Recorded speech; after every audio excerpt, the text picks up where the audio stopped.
Thank you very much, sir, for your kind words. Ladies and gentlemen, it's indeed an honor to be here and present my views before this august audience.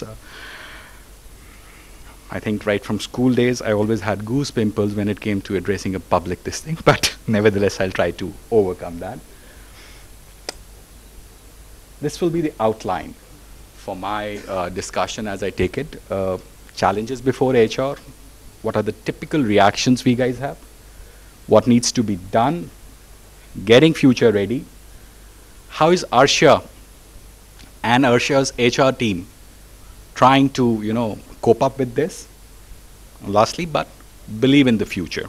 The best way to predict the future is to create it, right? And that's what I strongly believe. As they say that, when you get up in the morning, you have two options. Either you go back to sleep and dream the dreams, or you live your dreams.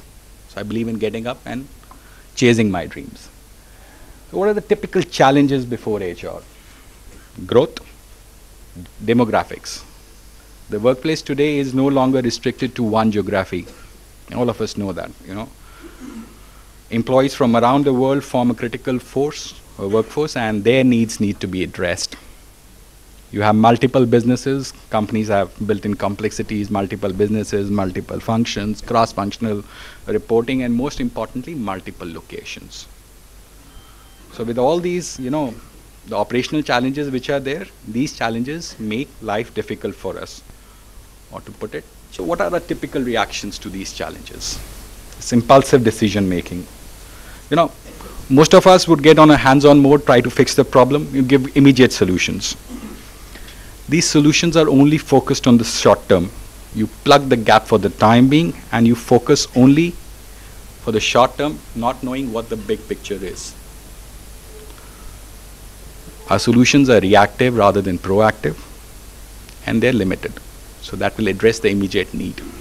But the problem, festers. Giving up, easiest thing. Put your hands up and say, that's it. And why do we give up? Because we're not aware of the scale or the big picture. What needs to be done? Understand the organization. Know the scale.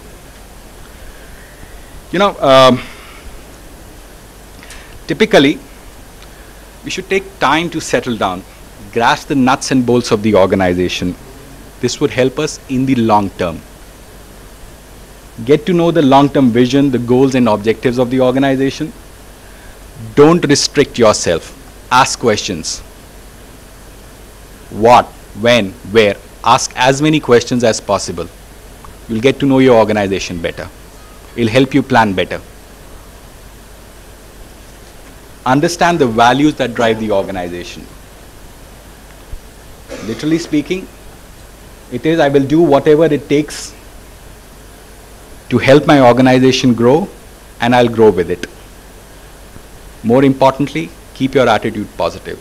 It's not a bed of roses. The only thing which will see you through is your attitude. So stay positive. I think that was the first thing which I learned from my first organization. That was SR.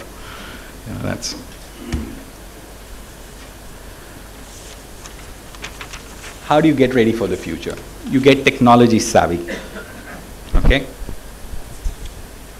Take one small step at a time. Technology is something that we cannot do away with. Instead of changing everything at one go, change in bits and pieces, the Kaizen method. Apply that. I'll give you a very small example. In Arsha, and this I've witnessed in a lot of other organizations. You have organizations which grow rapidly, so you have employees joining in multiple locations at multiple times, and in India typically, there are a whole lot of statutory forms which needs to get filled. Okay, so we'll ask a new joinee to write his name 5 times because the Provident Fund guys need it, the gratuity guys need it, you need it for your database. So at the time of joining, multiple locations, multiple people entering the forms, and not all of them know how to fill it. So you have resources tied up trying to explain them how to fill the forms, And most of the big companies have a centralized, database administration system. So you courier those forms, send it to them. These guys will in turn send it to their PF trust. The PF trust will take out, errors. It'll come back. You'll go back to the employee, tell them, okay, fill this up, and then send it. Look at the cost of transactions.